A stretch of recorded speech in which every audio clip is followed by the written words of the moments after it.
So, welcome to my video about my reference speaker. About a year ago now, or even more than a year ago, I made a video about the Lee Audio F15 speakers. I wasn't very positive about them, and I compared them to my reference system, or my reference speakers, and you could hear those in the sound impressions at the end of the video. Well, since then I moved out of my parents' house.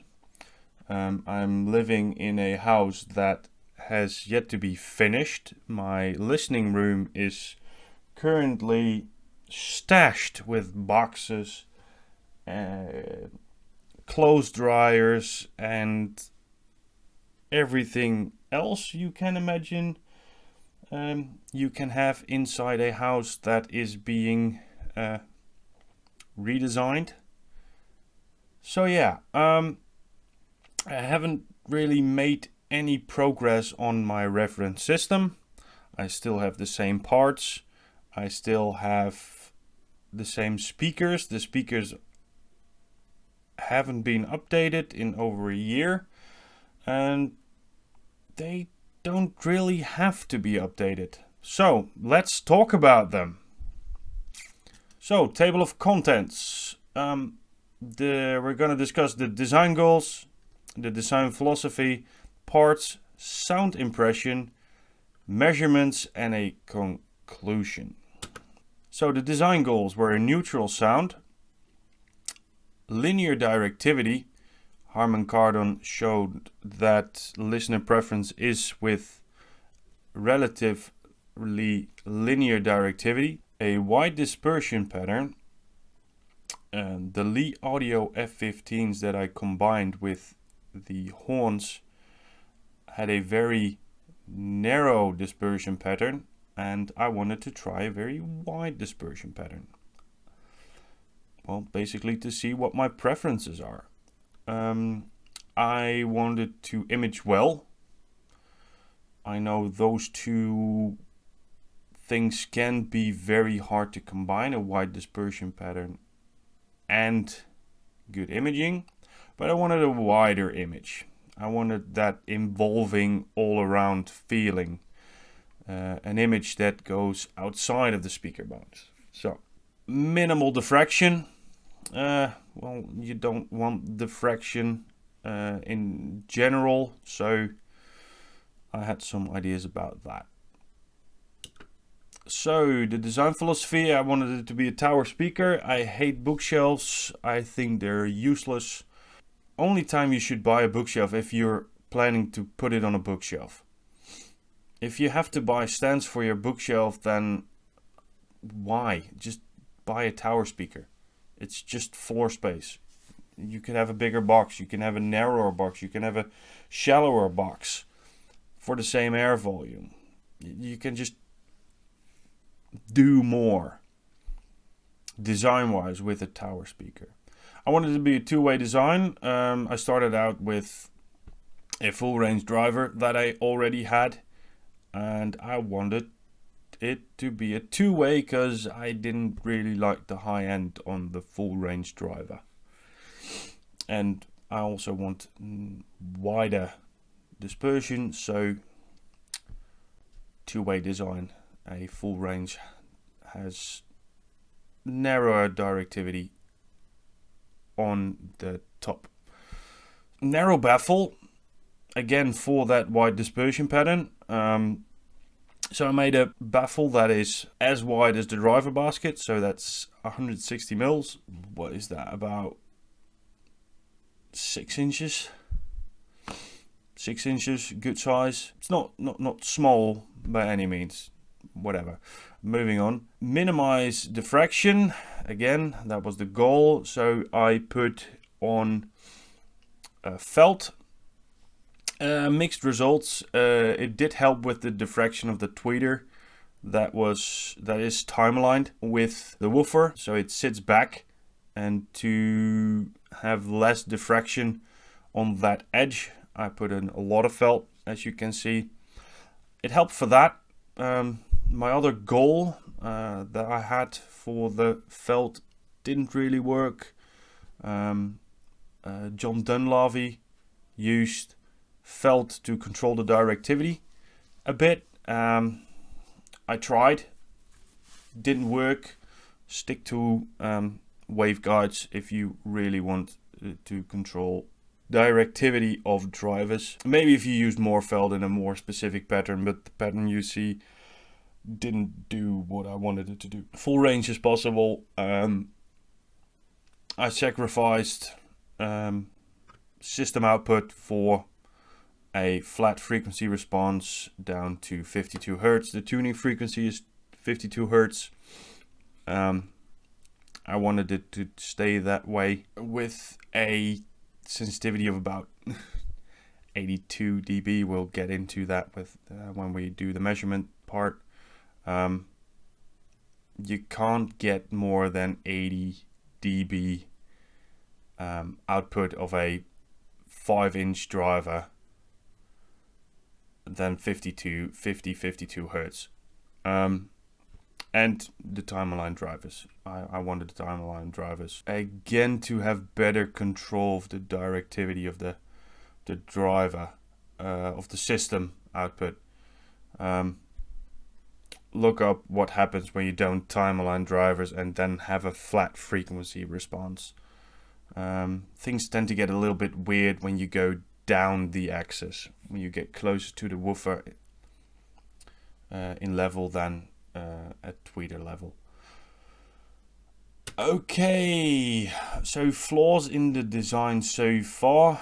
A baffle as wide as the driver basket isn't really helping the diffraction goal. If I would design the speaker again, I would make it a few centimeters wider to help with diffraction around the woofer. That's about it. Otherwise, I really do like the narrow baffle, but it could be a little bit better. It could be a bit tapered off. Well, controlling directivity using felt isn't optimal. No, it doesn't do what you want it to do as much. It does help with diffraction a lot. So it does help with frequency response, but not with the directivity at the point where I wanted it to work. So yeah, 5-inch two-way speaker has very limited output in every sense of the word. The Mark Audio driver, so let's get into the parts then. So the Mark Audio L-Pair 10.3 full range driver has limited power capability. It's either 35 or 70 watts. With the box design, you have about a sensitivity of 82 dB. When you put in even 70 watts, you're not going to get that loud. So that's the limit of what this driver can do. You can't sit away too far from it. The tweeter, it's an SB29 ASDAC 4-ohm dome tweeter. It had a frequency response that I liked on the graph, on the data sheet. In real life, it's a bit harder to work with than I'd like. But it's cheap tweeter. It has good distortion measurements. It's fine. I used a mix, so let's get in the cursor. This is an iron core, Janssen iron core. I don't know how you pronounce that. Iron core inductor. This is a foil inductor that I had laying around, and I bought this air core inductor. So that's the inductors. It's film caps, Dayton Audio film caps. when you're putting this one in parallel, it doesn't really matter that much. You can argue if this one even matters that much. But I put a 0.1 microfarad bypass cap on there. That was a bit higher quality. Nothing special. And this is a 20 watt Mundorf resistor. So sound impressions. So the bass, I would say about like 20 to 200 hertz. 200, you're already getting into bassy vocals by a long way. Anyway, so I would say bass, upper bass, mid bass, up to about 200 hertz. Mid range, 200 to 4K. This is where pretty much all information other than bass lives. And you have treble, 4K and up. So let's start with bass. It's limited. Again, 52 hertz. In room, it goes down to about 40, 45 with some boundary reinforcement. Yeah, it's limited due to the limited port size. Because again, in a small, thin tower, you can only put in such big a port. If you would use a 100mm port, then you would have like an 80 centimeter long port, and then you're just building a transmission line speaker at that point. Port saturation happens quick, fast. It gets a bit boomy, and then you hear chuffing when you really push it. It's not that bad, but again, it can be a little bit boomy. It's detailed though. I like it. Again, port saturation gets going, which increases the sound of the bass, the sound volume, sound pressure level. That helps with the perception of detail. It's warm, can be somewhat fuzzy again when pushed, but when you keep everything in limits, it's nice, it's clean, it's perfectly capable of showing what is going on down there.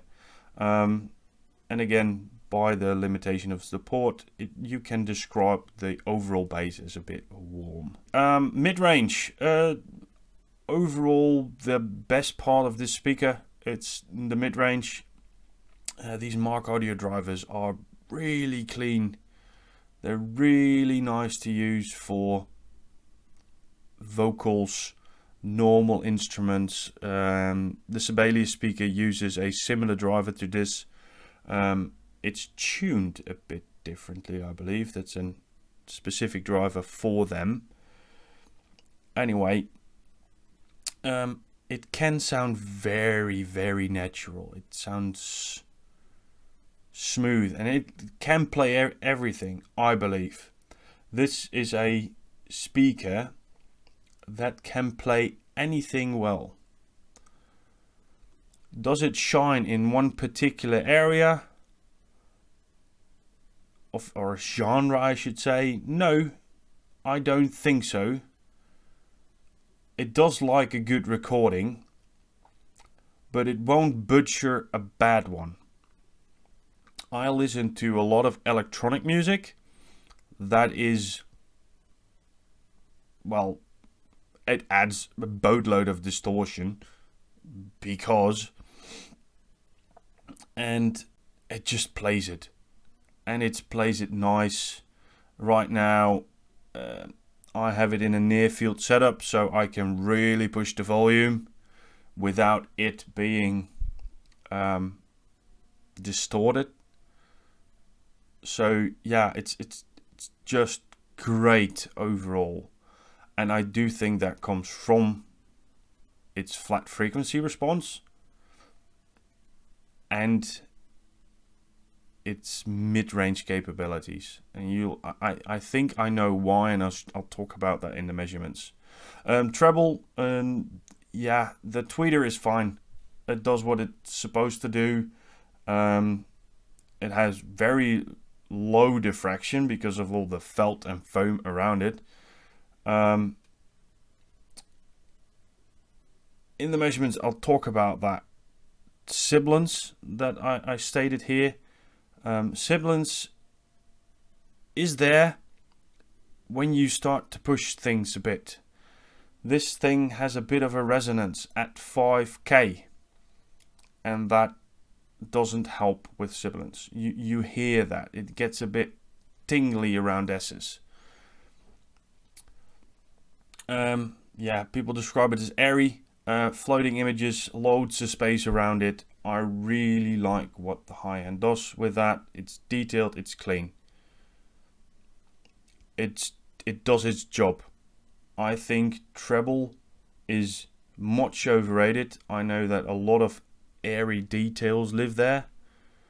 Smacking of lips, all that kind of stuff. But the bulk of any system is in the mid-range. That should be best.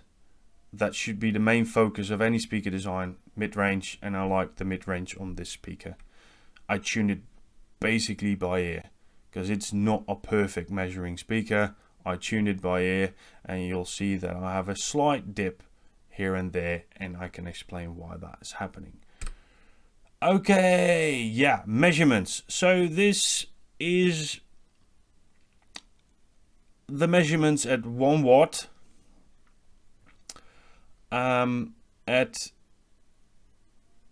0 or on axis, 45 degrees, and this is 90. 90, you can see that this diffraction elements really start to play up. It's a bit wavy, but it's relatively clean. But this is the part where I say, yeah, it's a bit Simmons. The directivity goes nice, nice, nice. And then it goes to the tweeter, and the tweeter has a very wide dispersion pattern, still at 4K. Overall, this tilts up the overall in-room response of this 4 to 5 kilohertz region. It gets that's where the sibilance comes from. Again, I listen near field right now, and it's not nearly as bad as when you put it in a room. So you can see that I have a slight dip built in here. Like this is all around, like this is 85, 80, so it's plus or minus 2.5 dB. It's a bit tilted up. You can always tilt them away a bit, but then you start to get into this. So I think the sibilance that happens, that you can hear, does come from this part.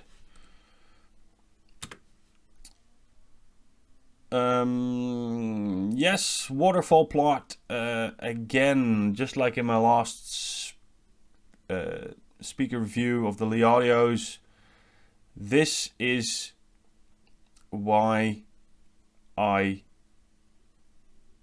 use a 35 dB scale.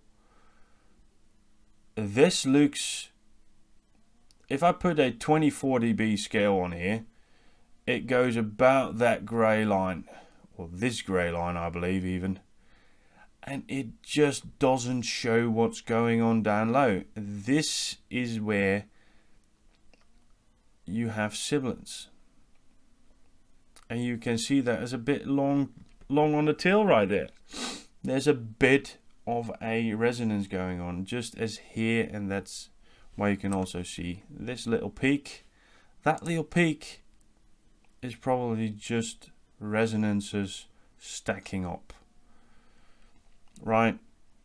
And if you remember the Lee Audio F15, this was basically, all this looked like this long tail, and this long tail is not that strange to see in speakers. It can be cleaner, Yes, it can be very much cleaner than this, but it's good enough. Distortion, 80 dB, yeah, 0.5 dB distortion, 0.5%. Some peaks, the Mark Audio drivers have this weird peak at 400 to 500 hertz. It's a resonance frequency in the driver. It's not that great. What is this? 90 dB.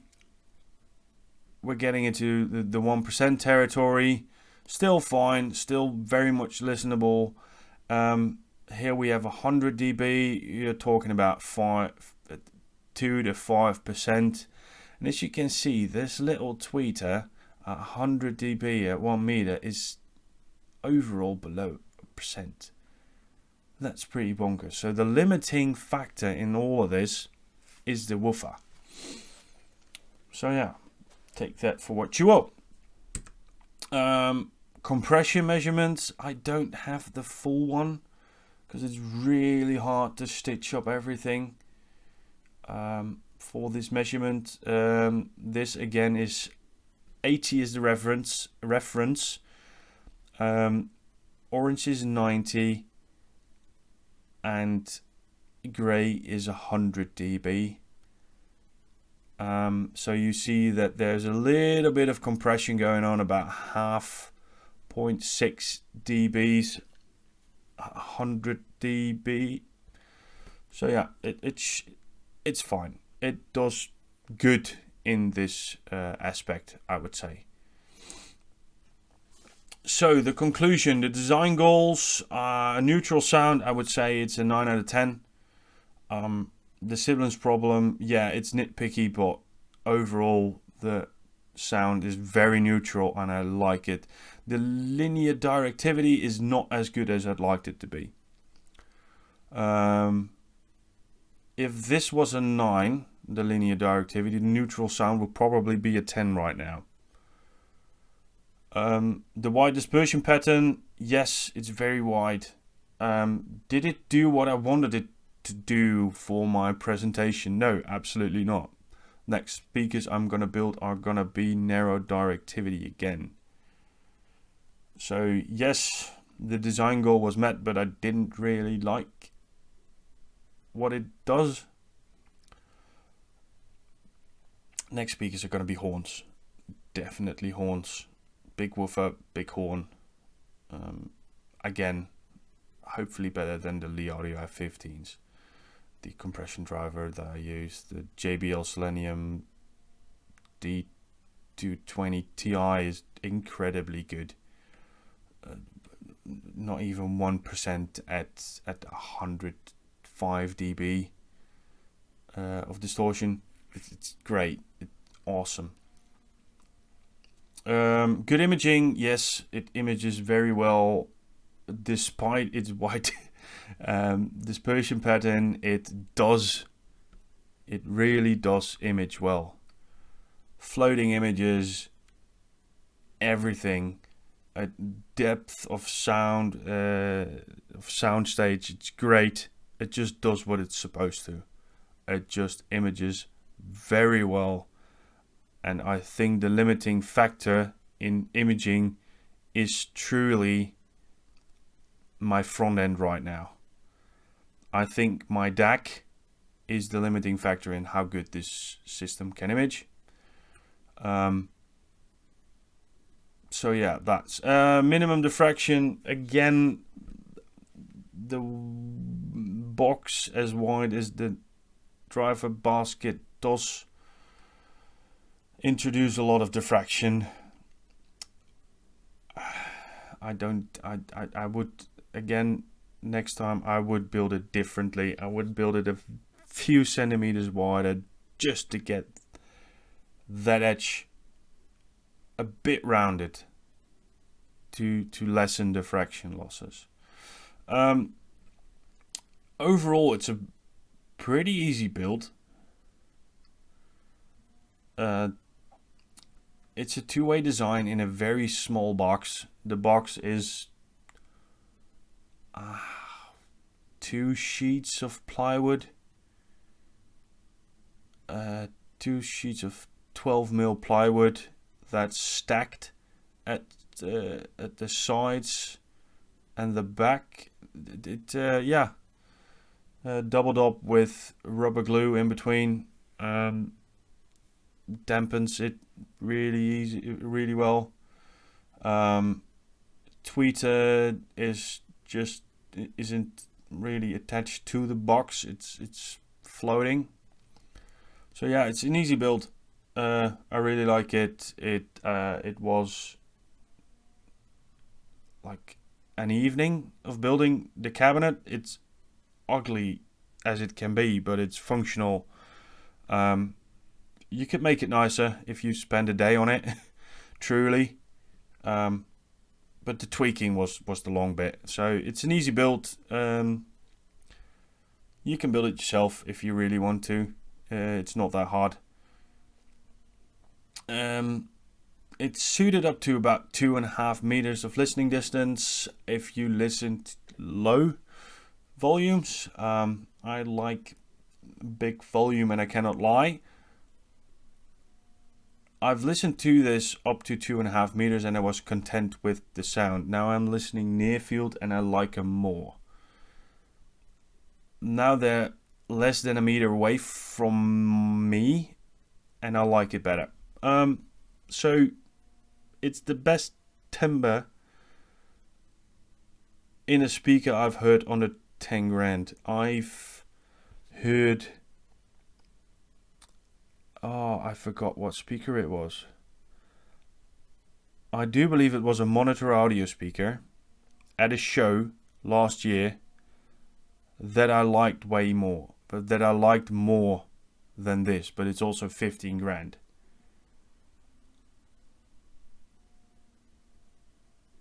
I have my gripes with commercially available speakers. I won't get into that here. I know that hearing things at shows isn't hearing them in your listening room. But when things scream at you like nothing else, I don't like it. I heard 120 grand vocals that sound worse than this. Yeah, output capabilities are way better than this will ever do. But I didn't like the presentation, and I do love the presentation of these ones. Well, mostly because I tuned them to the point where I liked them. And yeah, they're an overall joy to listen to. I listen to them daily for about a year now. Year and a half, something like that. The first 6 months, I tweaked the ever-loving shit out of them. And yeah, now they sound the way I like them. They do what I wanted to do. And if I ever build the next time I build a speaker, I will be chasing this sound. And that says something, I think. Again, the next speakers I'm going to build are going to be horns. It's going to be a horn-loaded something. Big woofer with a horn. I really want it to do well. I really want that bigger speaker that plays better with my little tube amp that I really, really, really like, so I can listen to them with higher volumes. Because these things don't play classical that well, simply because they don't have the output level. They get busy. They can't handle that at the volume I want to listen to classical to. So yeah, overall joy. Don't play them too loud and you'll be fine. Thanks for watching. See you in the next video. God only knows when that might be.